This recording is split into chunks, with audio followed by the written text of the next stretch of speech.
सुभाण का वठी वडे दी कोन वेंदी सही वडे मुख महला थी दे और स्कूल पढ़ंदी सही। रोज रोज तुंजो ड्रामो खुटे कोन थो।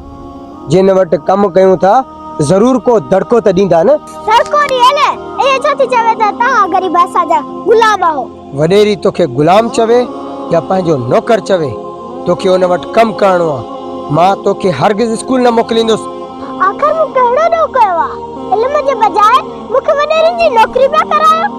तू पढ़ी लिखी छा कंदी है? अगिते हली तुझी शादी कराए तोखे चुल्ह जे हवाले कयो विंदो अमा। बेहतर अथई तो उहे कम हींअर खां सिखी वठ।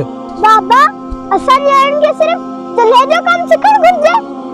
छा सा पढ़ण लिखण ला नहीं हो जावा। मु तोखे इन ला न जणियो त तू मुझे सामू थी।